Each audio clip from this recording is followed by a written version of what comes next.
Hey, welcome to TWIRx. My name's Todd Urey, founder of the Pharmacy Podcast Network. It is great to be with you here today.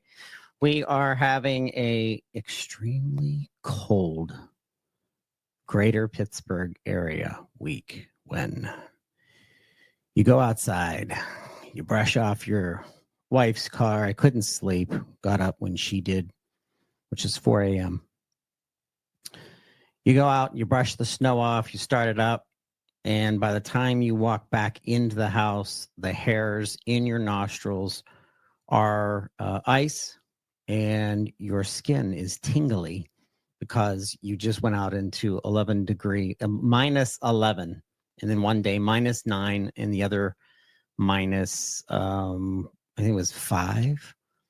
But let me just tell you, I am done with winter. I'm just done.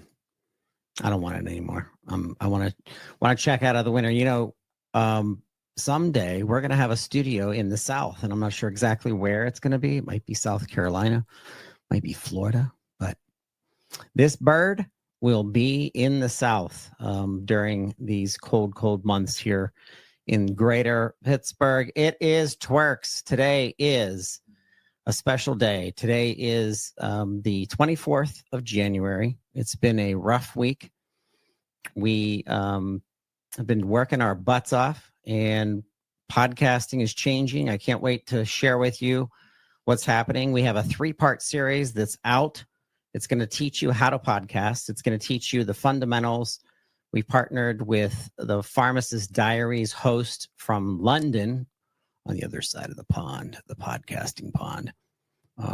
They're a power couple, Anisha Patel and Sanjay Viaz, married couple, power couple, podcast power couple. You're going to have to take a look at that 3-part series. It's going to be on our website. It's going to be on our news section.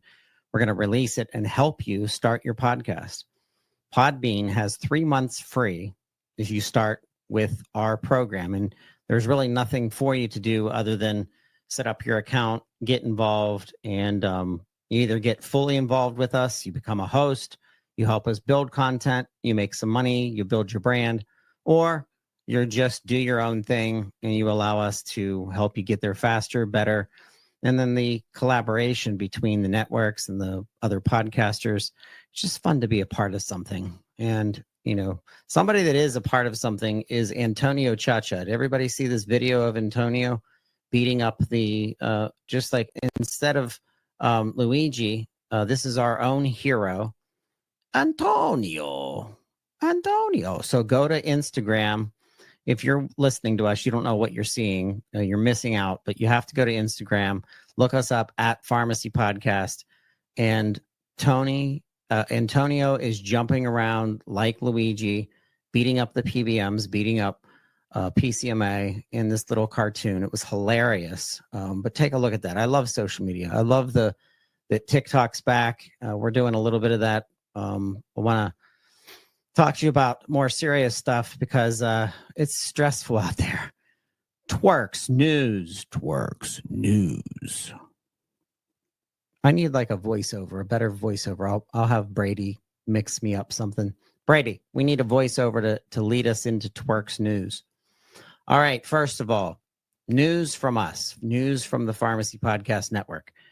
We have a lot going on. We have new episodes. One came out from Supernus, and it's all about ADHD treatment. If you're a pharmacist, if you work with physicians that prescribe ADHD medicine, if you're close enough to them, they're a friend of yours, colleagues, please share this. This is Dr. Richard Price. He does an amazing job. He's very forward-thinking, and he talks about holistic medicine ancillary to pharmacological and medications, and it's a really good, it's a good show. Shout out to CPHT Connect. It's great partnering with Mike Johnston and his team. Dr. Jolly, Benjamin Jolly, is on with CPHT Connect. It's a great show, update to PBMs, Dr. Jolly is a master. One of the Jedi masters of PBM reform, really understands it. Take a listen to that. You'll thank me, I promise. And then a shout out to Dixie Lecoq. She is amazing. This is a picture of Dixie and Teresa Toll, who's a pharmacy owner down in Florida. Teresa has also been heavily involved in the APHA and the shaping of how APHA is working better with community pharmacies and independent pharmacies. I love both of these women. They're powerhouses. You got to listen to this episode on Peer. It's called the Peer-to-Peer Pharmacy Talk podcast, and it's Ethics in Pharmacy. Ethics in Pharmacy. So the reason why I bring that up before was we got to get into this news, right? We have to start pulling teeth because some of this stuff it's hard. It's hard to think how fast we can accumulate improvement to our healthcare system. But Fierce Healthcare put out a article this week that said what Trump's first day orders mean for the healthcare. Ditch drug models, pauses on rules and hiring. I think we're still paused from putting anything out from the CDC. There is a tremendous amount of speculation, both positive and negative, with a lot of what's going on. But I want to know your opinion. How is Trump going to impact pharmacy care, more specifically pharmacy care, and what you do as pharmacists? And is this going to help us?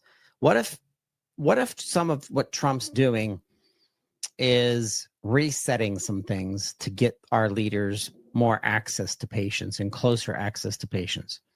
Or what if it's exactly the opposite? What if what he's doing in some of the executive orders he's put into motion, what if those orders get between you and your patients and caring for your patients?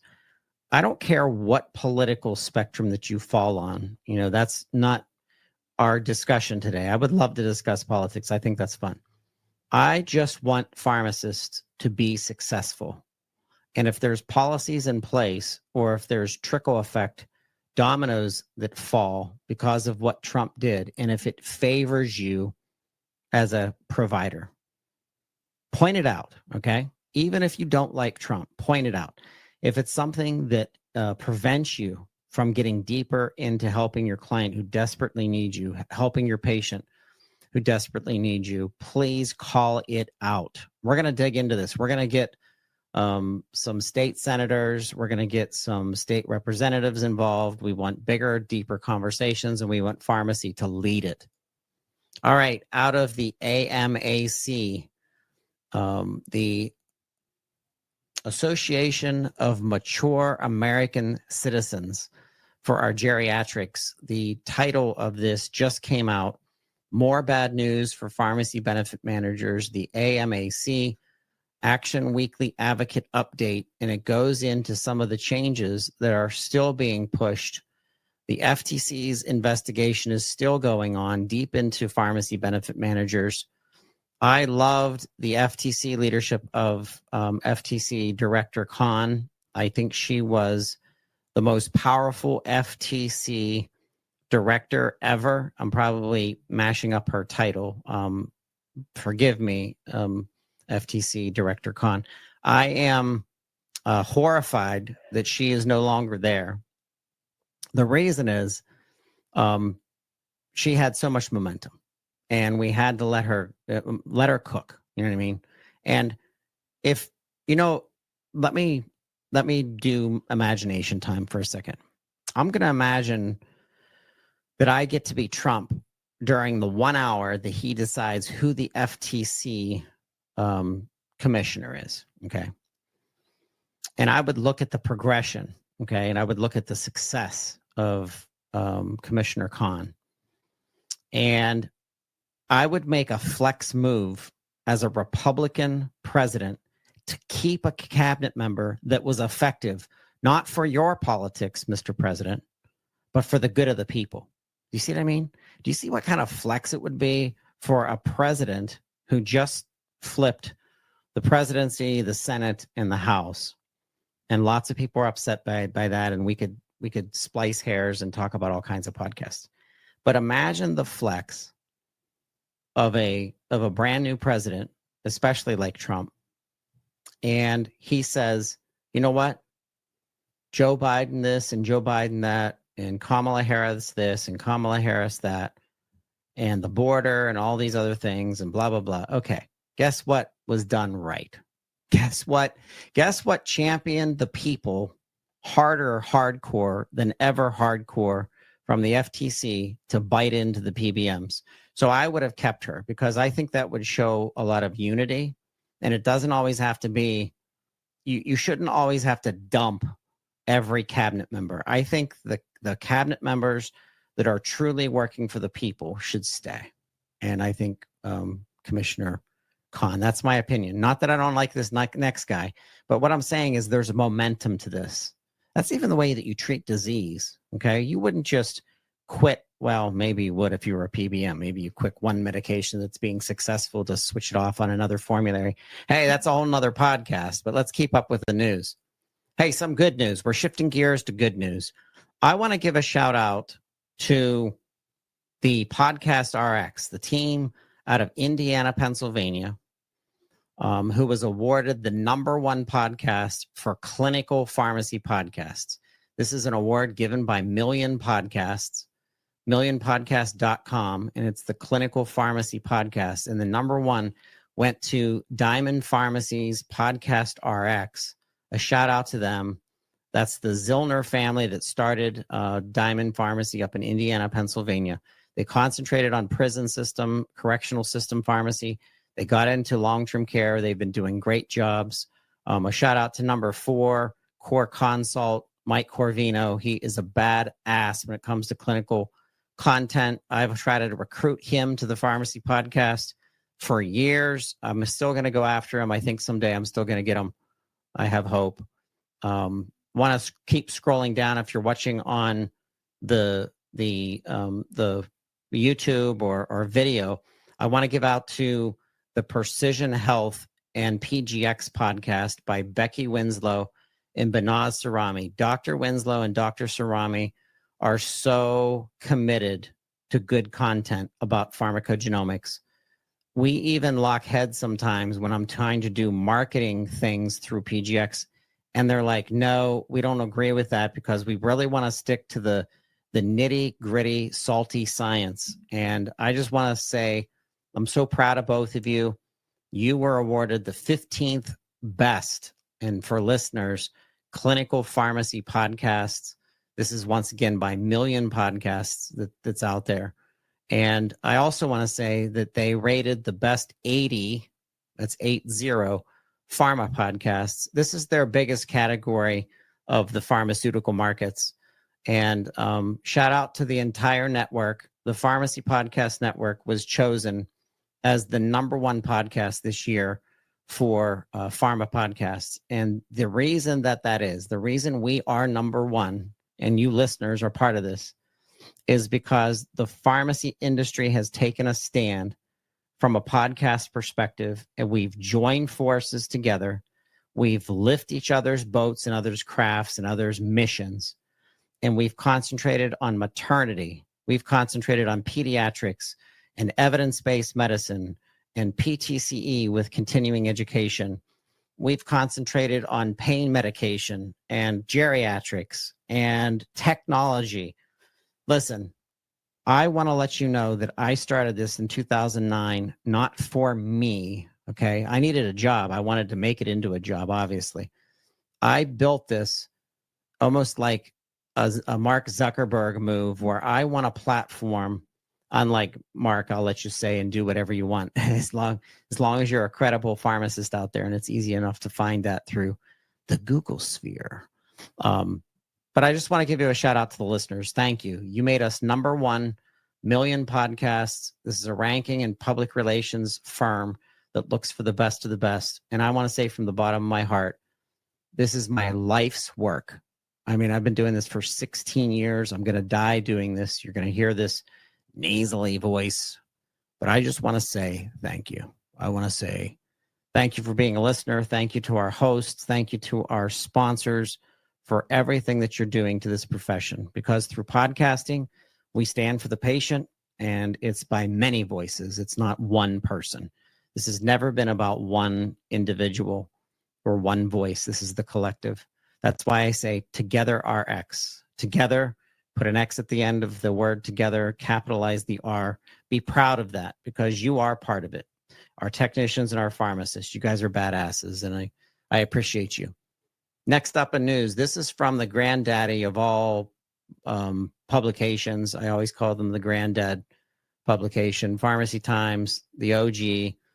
We had a new article come out. It's titled Managing Sustainable Drug Spend, 5 Trends Reshaping Pharmacy Benefits in 2025.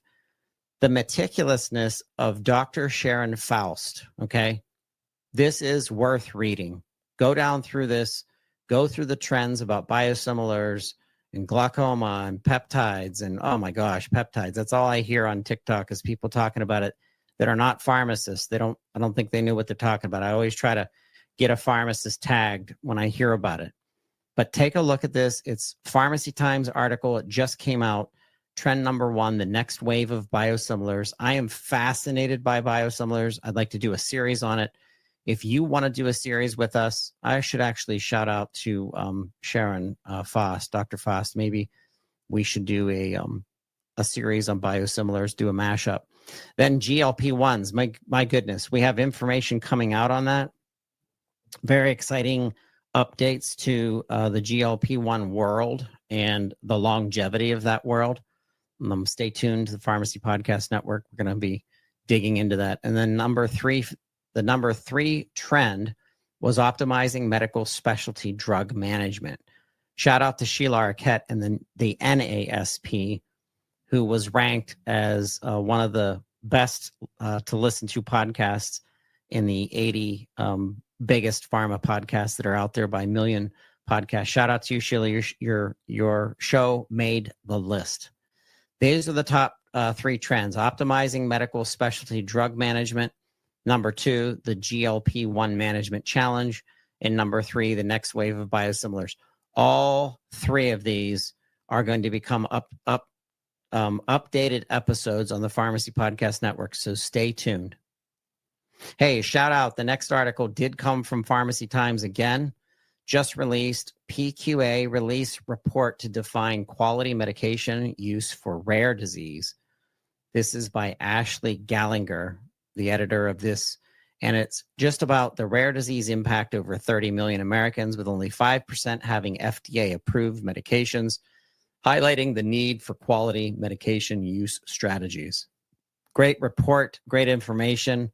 Pharmacists are vital in optimizing care for rare disease. Patients focused on coordination, adverse event management, and adherence support. The Pharmacy Quality Assurance, known as PQA, released a report defining the quality medications for use in rare disease compiled from stakeholders. This is interesting information. A shout out to the PQA. What a great group. Pharmacy Quality Alliance. I love their work and what they dialed in, what they dig into. They're going to be including experts like Dr. Chris Antipas. He's president of Paragon Pharmacy 360. He is a fellow Pittsburgher. He's one of the 50 most influential people in pharmacy, and his name just keeps coming up over and over again. A shout out to my guy Chris out of Pittsburgh. He's been so busy lately. He's not got together for drinks. We're supposed to take our wives out with Sean Nairn out of Pittsburgh and get together and just stop working once in a while and just hang out and be together, you know. So we're backed up on that. But you can see the work that he's doing. Very excited that we have so many pharmacists. Dustin Donald, Dr. Donald, is part of this team, and Bill Trombat, Dr. Trombat from Walgreens Specialty, and Dr. Donald was from Vanderbilt Specialty Pharmacy, and then Michael Duteau, a pharmacist of Nobel Health Services, and then Chris Kotzchiver. Dr. Kotzchiver, PharmD, is Director Stakeholder Engagement, excuse me, at PQA. This will be in the show notes. I'll link it, so if you're driving, if you're walking, don't worry about it. Before we go to our featured interview, I want to give a shout out the Pharmacy 50 influential people, the 50 most influential people in pharmacy awards is coming up next Wednesday. That's Wednesday, January 29th. It's going to be streaming live at 3 p.m. Eastern time. Please help us get this information out. We want these 50 pharmacists, these 50 people in pharmacy to feel the love. We want you to reach out to them on LinkedIn. We want you to connect with them, see what they're doing to make a difference. And if you're an alumni of the Pharmacy 50, it started in 2021. So 2021, 2022, 2023, 2024, this is the 2024 awards of everybody that had influence in our past year. And it was a very, very hard year. You should be connecting with each other. Do you realize that if the best of the best get together, that you've been voted for by your peers, and you start building content, podcasts through this network? I'm at your service. Blogs. We have entire blog formats and partners, the formats to help you accelerate your blog publication and getting out to more readers. This is what this is about. This network is getting so strong, and I'm so excited about what's happening. I also want to make an announcement. This is very personal to me. I'm typing on my keyboard, rxpr.net. Once again, that's rxpr.net. We are launching, you heard it here first, by the way. This is the first public time that I'm going to put this out here. But we're launching the industry's very first, the pharmacy profession's very first public relations agency that is very dynamic and very different than any agency out there, certainly that's ever been in pharmacy. And we are bringing a 60 to 70,000 person network with us to empower the information that goes out on behalf of pharmacists and for pharmacists and advocating for your work, okay? If any government entity, whether it's Republican-led or Democrat-led, makes decisions to restrain information to the public, it is our jobs, and my job specifically as a publisher, to continue to publish good information, credible and trustworthy information. I trust you as a pharmacist. You're my favorite providers. I've been saying that for years.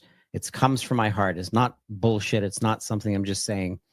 RxPR will lead pharmacist messaging, will push pharmacist messaging, will get you into other publications, local publications, national publications. Our relationship is so strong. A shout out to so many of the PR agencies that we are already lining up with to amplify their clients' messaging. But most of all, the most important thing is to advance the messaging of our pharmacists and our pharmacy technicians and people who do it for a living and empower you.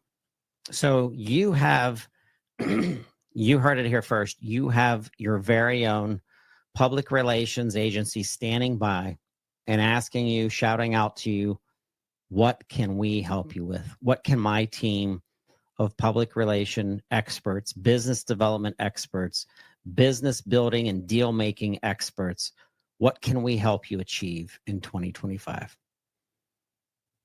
If you are ready to take your business up, if you need infrastructure, marketing infrastructure, public relations, business development, sales structure, training, how to build an influential podcast, how to build an influential publication, we are ready. We are ready to infuse. We are ready to empower you. You are the source of the information I want to help get out there. I am the Jerry Maguire. I know this is an old joke. It makes me feel old. I'm starting to use jokes, and I'm starting to use, is it called euphemisms or analogies? They're all old. I'm starting to sound like an old guy. I always say Jerry Maguire of the pharmacy profession, and half the people I say that to don't get it because it's an old ass movie. But if you haven't seen it, it's a good movie. It's about a sports agent who's so passionate about the true work of what it means to be a sports agent and to be able to care from the heart about his players. That he puts out a big novel. It was like a mini novel to his agency, and it basically said that they need to stop taking less fees and less clients in order to really go deep on their players, and on all sides, on basketball and ice skating and football. And because of that statement that he stood up to his agency, which was this multi-million-dollar, billion-dollar agency that had hundreds of agents, and they basically canned them because they wanted to cookie cutter. Reminds me of the PBMs. And when I think of representation and I think of what an agent does, of how they protect your reputation, they enhance your reputation, they get your reputation out there, they do it for businesses that they trust, and they do it for individuals that need the support.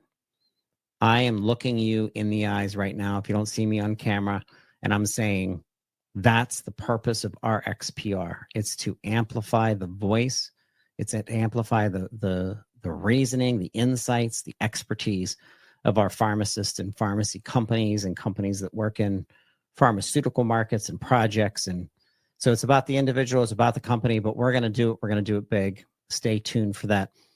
We are going to take a quick break, and then we're going to be right back with our featured interview. A shout out to PrimeRx. Thanks so much for all of your support. You've been an amazing client. PrimeRx is coming aboard full time with us, going full power with the PPN. And a shout out to IPC. What a strategic partner. We're going to be doing incredible things with Best Buy Health. It's going to be a national initiative. You wait till you hear what we're going to be doing with them. It's going to be so much fun. January 31st, we're going to have Best Buy back in the studios. Brian Urban from Best Buy Health. See, do I do voiceovers? Probably not. You probably don't want to hear my voiceovers, but stay tuned for that. And we're going to take a quick break. We'll be right back here on TWIRx.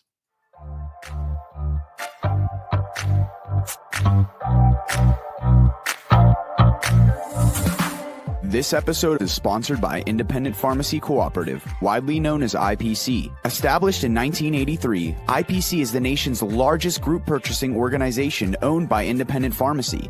With a mission of maximizing the success of community pharmacists, IPC works to provide members with access to effective programs and services designed to enhance profitability for independent pharmacy. Read more about our mission by checking out our website at ipcrx.com.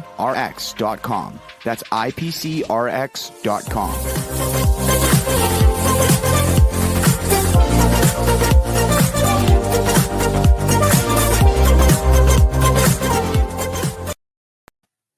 Hey, welcome back to This Week in Pharmacy. I'm exhausted. I am excited that it's Friday. And if you have to work tomorrow or you have to work the weekend, my heart goes out to you. I'm at least 10% more exhausted this week because I'm in Pittsburgh area, actually Brownsville, Pennsylvania, and it was -9, -2, -5. And when you go outside, and I'm the guy that wipes the sidewalk and get my wife's car, polish the snow off and start it for her, and like a good husband should. So shout out to all you husbands out there. Make sure you're helping your wife out if she has to leave early in the morning. She leaves like at 5 o'clock in the morning. So it's cold and it makes me hurt, makes my bones hurt. So I'm more tired this week. So I need this to be Friday. How has your week been? I hope it's been good. We are getting a surge in a lot of great ideas from the pharmacists in the markets of what should we be talking about. And part of it is leadership. We have a lot of leadership coming. We're going to be talking more about that. Part is, hey, how is Trump's administration going to impact our lives and our patients' lives? And it can stress you out. Like it can really, all of it can. But we are here to not only bring together thoughts and minds, but people that get it, people that know the reach of the internet. My gosh, I don't want to sound like an old man, but back in my day, I didn't have, like, I literally did not have the internet until, I don't know, till I was 19, maybe 20. So this ability to share information and empower and have other people become creators, those are my vibes. Like that's my tribe, is people that are developers and people that build content. And that's why I am excited that I get to talk to the best people in our industry, because we're attracting more and more of you. And I want to thank you for so many of you who have reached out to me. And that's why we have such good shows. So Brenston Wolf, Dr. Brenston Wolf and Dr. Kristen Lindauer are here, both PharmDs, my kinds of people, my favorite providers. And they're also content creators and they're educators. And you kind of mash all that up, and it's going to be an amazing TWIRx today. And I'm so glad that you guys are here. So how are you? Good, Todd. Nice to see you. Nice to be here on the first time. We appreciate it. Absolutely. Yeah, doing great. Ready for this weekend. Yes. All right. You got to start where everybody kind of wants to get an idea. Kristen, you go first. What school did you go to? Where did you kind of grow up? And why the heck did you want to be a pharmacist? Goodness gracious. And now you are. Yeah. It's a too long didn't read kind of story, but grew up in Southern Illinois, went to Southern Illinois University of Edwardsville School of Pharmacy. And my journey into pharmacy was 100% by accident. Had an older brother. They told him, hey, you should go into pharmacy, white coat, jeans, air conditioning. He was like, I'll go chemistry. And then I was next. I thought, well, that seems like a decent, math, science. Got into it, never looked back. Absolutely love it. And it definitely filled my desire to work with patients and providers, but in less of a direct manner. So completely by accident, but wouldn't change a thing. What about you, Brenston? What do you like? I always wanted to be in art. I thought I wanted to be an artist. I drew all the time. So what happened in your life that you're like, wow, I want to be a pharmacist? Yeah, it's interesting. Pharmacist for me has maybe a different meaning than it has for a lot of people, because I took a very non-traditional, different kind of path. I will say I grew up in Southern Illinois, right down the road from Kristen in some ways, graduated from the same school. We don't need to talk about who had higher GPAs because it still keeps me up at night. But yeah, as a pharmacist, I worked retail as a tech. I worked inpatient as a tech. And for me, neither of them really were what I was looking for. I thought I was going to go do a PhD. That was the track I was really about to pursue, and then ended up finding out about fellowships. And so that's the route I went. Didn't do residency, didn't go do retail pharmacy, didn't do AmCare, none of that. Straight to the industry for me, and did a postdoc in solid tumor malignancies. So I've just become a cancer nerd, essentially, is what drew me to pharmacy. And that's all I talk about all day, every day, which I'm happy to do. Well, I like to hear the specialties that are coming out of our pharmacists and the ideas that are coming from our pharmacists, educators, that people that are designing apps, and people that are publishing, and people that are podcasters, for goodness sakes. And you two are special about your passion for teaching and using technology. And like I said, I didn't want to sound like an old fogey, but I mean, I was in an age, there was no such thing as, our highest tech in our house was a extended cord that you could walk away from where the phone was on the wall and try to get it as far away from your mother, who was always listening to my conversations. And it was so irritating.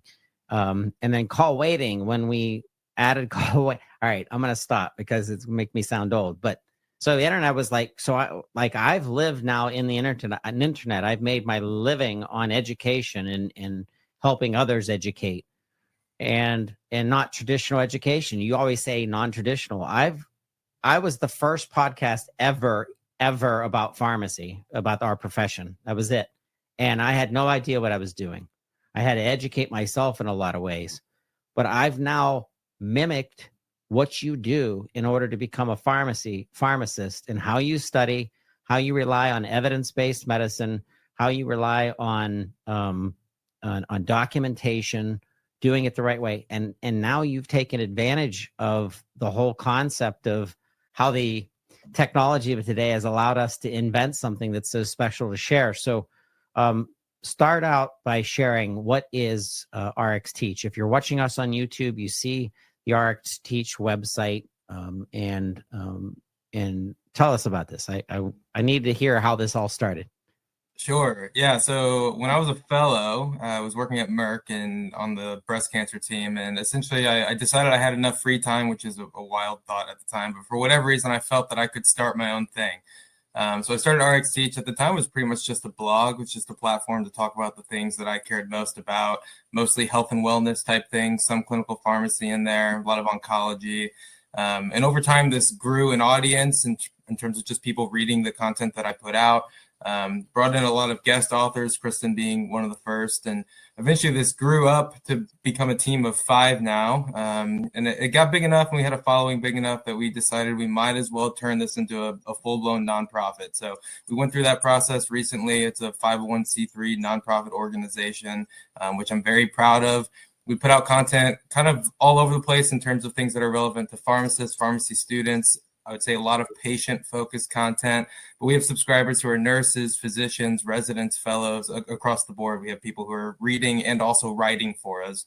And what we've decided to do is target with the money we raise essentially 2 areas of the healthcare system that I originally had identified as the biggest areas of unmet need. You'll hear me talk about preventative medicine and cardiovascular disease a lot, and I think that's because preventative medicine is one side of the coin that really we need to be doing more. You don't get taught much in pharmacy school about how to prevent diabetes or prevent cardiovascular disease. You get taught how to treat it, certainly, which is an important part of the education. But I think there needs to be a lot more focus on this preventative side. And so we dedicate most of the scholarship money that we give out to pharmacy schools to one of 2 areas, one being preventative medicine. We give a similar scholarship out to students who are in exercise science that are pursuing kind of preventative medicine approaches to disease states. And then the other side of the coin is my specialty, cancer. And again, I identify this as an unmet need because it's still a massive detriment to patients when they get that diagnosis, right? Like that's oftentimes the worst day of their lives. I work in lung cancer, and if you're diagnosed with metastatic lung cancer, your 5-year overall survival rates are less than 10%, which, isn't ideal. There's a lot of room that can be improved there. And that's with the best therapies. And we work really, really hard to bring good therapies to these patients, but it's still an unmet need. So we also give scholarships out to students pursuing careers in oncology. And those are the 2 areas I've identified as really having a lot of passion for. But the content we put out is not just those 2 areas. We put out content all over the place. Again, we just presented a series on vancomycin. We did a presentation the other day on ODAC series, which is an oncology thing that the FDA does when they're reviewing trials. Very interesting stuff that every cent is raised gets donated. There's no overhead. It's 100% volunteer driven. So we're very thankful to our team of authors. This is great. I think of the team that you've had to build. I know how this feels, being a one-man band for the first 10 years while I was working a full-time job because there was no money in podcasting. I invented money in podcasting in the pharmacy profession. There were $0 for us until maybe 2016. So there's got to be a way for you to be able to create an opportunity for writers and being able to add podcasting into it too, by the way. We'll be talking more about that. But I'm thinking of the future of learning for our profession, learning for our pharmacists, following up how, hey, maybe CEs start to change. And it's almost like interactive CEs, learning CEs that are based on someone who is a speaker or a teacher that is vetted in what they're teaching, and it's all based on evidence-based medicine. But sometimes I learn better by actually doing it than just reading something or watching something. And I just think of learning and what you've built here already. I think there's an evolution to it, but how's AI going to affect your neck of the woods and what you've done and what you've developed? Because what I can't stand is I'm already witnessing some of the shortcuts that authors are taking based on the usage of Chat GPT, for example. And that's irritating for me. I can almost, I pick it up, especially if they've written before and you read some of their old stuff and now you read today's stuff. Using Chat GPT in our production has been wonderful, but my writings have stayed authentic in the way that I write, very similar to the way that I talk. And I like that. But in the realm of more documented information or someone's opinion of a clinical outcome, what's the balance between AI today and where you're going with RxTeach? Yeah, and Kristen, I'll be curious to hear your perspective on this too. But for me personally, I think AI needs to be viewed more as an opportunity, and I think there's ways to use it that are still authentic. And so when it comes to interesting things like image creation, unlike you, Todd, I was never a drawer, right? So for me to create my own art and make something interesting to look at would be a little bit more difficult, where AI can help me with that. I also think just on the research front, so there's like versions of Gemini, for instance, that you can pay for. There's free versions too that, if you're talking about health policy, for instance, or how I heard you mention, like, how are certain policies going to affect the world of pharmacy, and you have a 1,000-page document. Well, you can use AI to, summarize that down into PowerPoints for your general understanding. And I think you can digest data in that way better. And so I think it can inform your decision-making in ways that before you wouldn't have access to. To your point of, is creativity lost? Do people rely on that as authors? They definitely do. And that's a problem. I try not to get like panic induced when I think about that too much. And the schools coming up and, just learning how to, write your 5-paragraph essay when you're a third grader. How are those things going to progress with AI in the world? I don't know the answer to that, but I think from a creative lens, we can view it as an opportunity and not the end of the world. We just got to stay on top of it and make sure we're using it as a tool and not as our demise. Yeah, to add on that, I remember when ChatGPT came to the scene and Brenson was writing an article, which was actually posted over 2 years ago now on RxTeach. And I read that article. I was like blown away. I'm like, what is this? I haven't heard about it. And now AI, ChatGPT, has taken over what seems like the world. But echoing what Brenson said, it's definitely a tool, but we have to be incredibly cautious.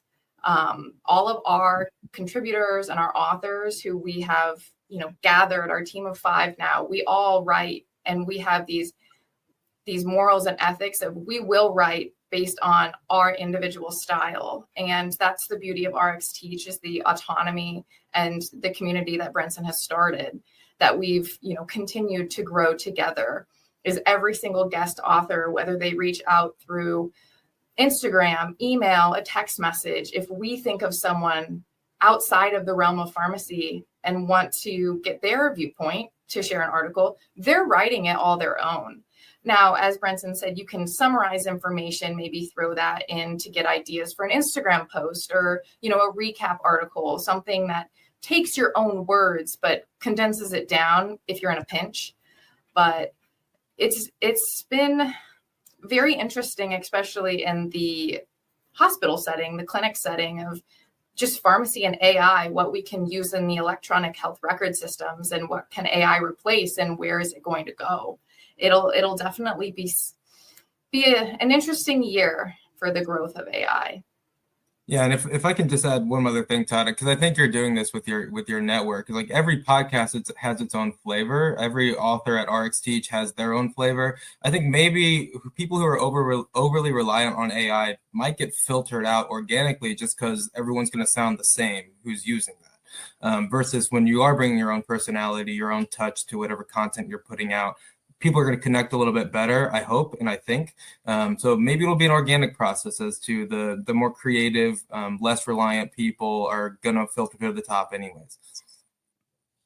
It's a good point. I want everyone to take a look at this RxTeach and just take the time to look through the content, because it's just amazing content. I like reading it. RxTeach.com is the website. What's some of the projects that are going to be coming up? What are you working on next?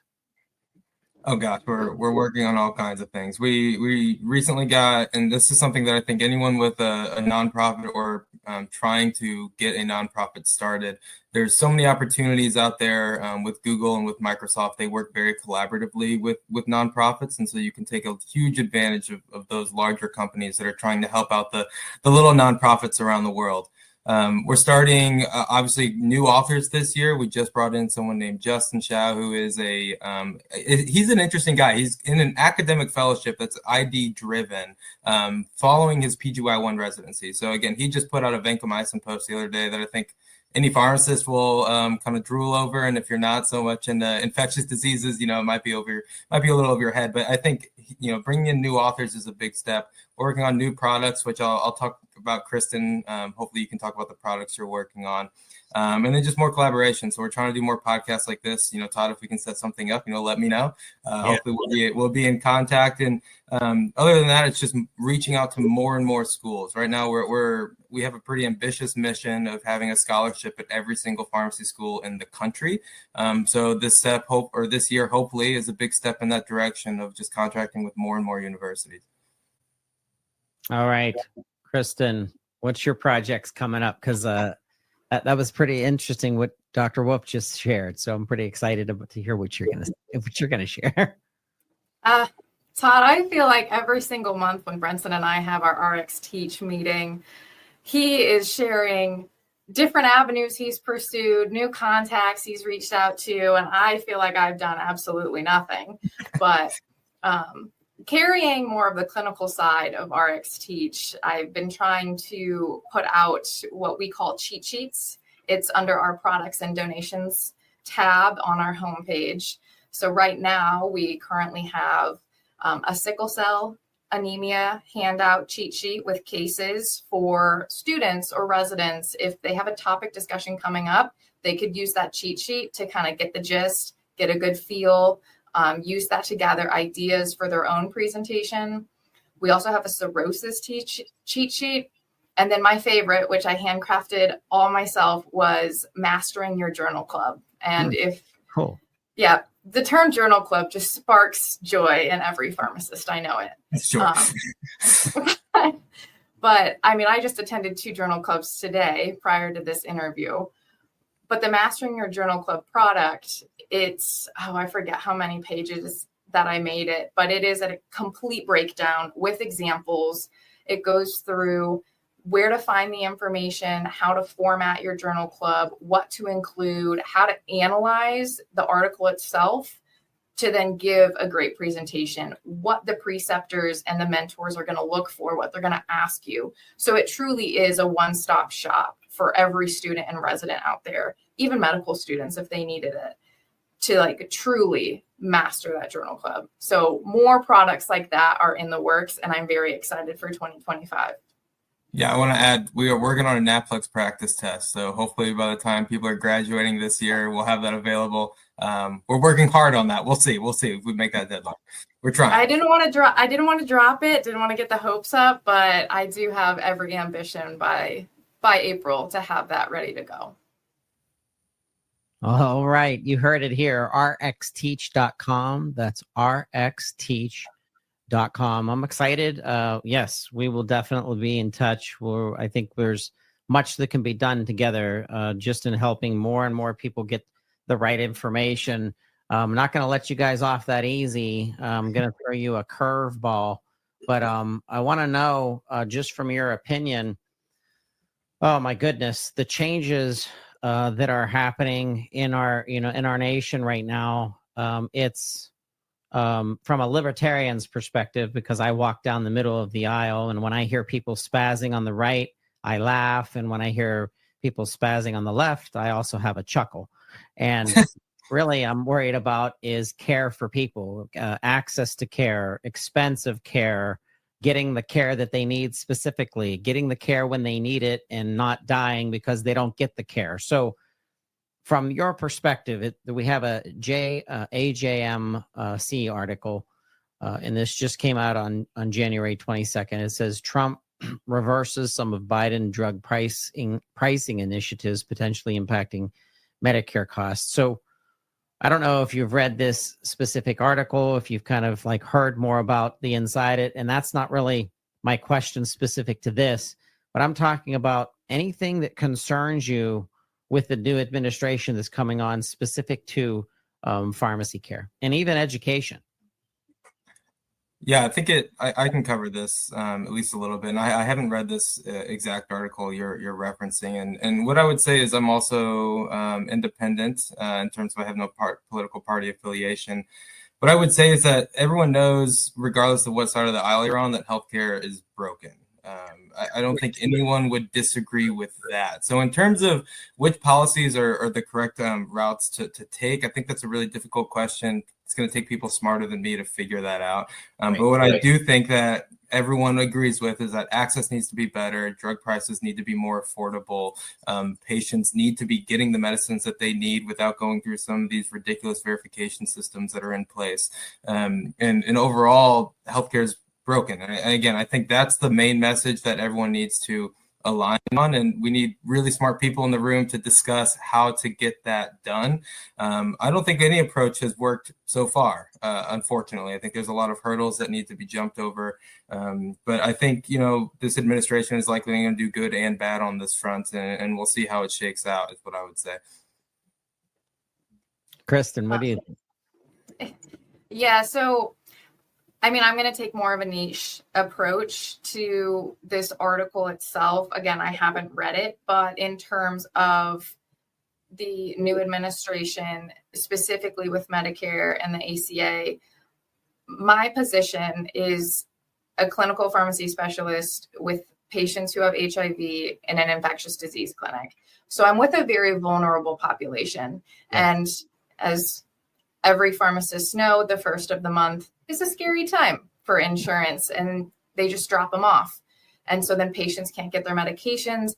I speak to them. They're confused why they can't get a refill. Not only is healthcare broken, and I don't know how to explain that to patients, it breaks my heart. And like Brenton said, it's going to take a room full of really smart people. There's going to be ups and downs, as there always are, no matter who's in office. But one positive note I will share is that recently Medicare Part B has now covered pre-exposure prophylaxis for HIV, which is a huge step in fighting that epidemic in itself. So that's a small win that we can all celebrate. But moving forward, there's a lot of unknowns. Absolutely. I agree with both of you. And you both spoke like true pharmacists, because that's the pharmacists are the last gate. I mean, they're the last safety net before somebody dies because they had the wrong medication or the wrong dose or whatever, or not managing it correctly, or not getting an opportunity to feel better and not just get by and live a better life, and possibly even titrate off of medications and go more holistic. Who knows? It's not up for me to say. It's up for that physician and that pharmacist and that patient to sit down and do it together. And I think it's different for everybody. So regardless of the craziness of things that I've heard through my grapevines, and I get to hang out with a lot of pharmacists, which is really cool. It's the freedom of healthcare that I'm most, concerned with. I want people to be able to get healthcare for their specific needs. And that's always been kind of the issue. As insurance has grown, I've seen more and more cookie cutter, and cookie cutter has brought us to where we are now, which is people not getting the care that they need. And it's that can change. We have the talent. I've witnessed the talent. I go to specialty pharmacy conferences, community pharmacy conferences, hospital pharmacy conference, clinical trial conferences. Like, I see you people. That's right. Todd Urey says people, but I see you people out there, you pharmacists out there, and what you're talking about, what you're leading, what you're doing, where your ideas truly kind of trickle into things. And we need more of that, and we need less of the administration oversight, and let people, I always say, let them cook. That's, I guess, the cool kids say, let them cook. Very libertarian of you, Todd. See, let them cook. Hey, can't libertarianism be cool? Like, I wish it was. all right. With that, we're gonna wrap it up. Now on This Week in Pharmacy. I was glad you guys could come. You have to promise to come back. Will do. All right. Talk to you guys soon. Thanks, Peace. Todd. Thank you so much.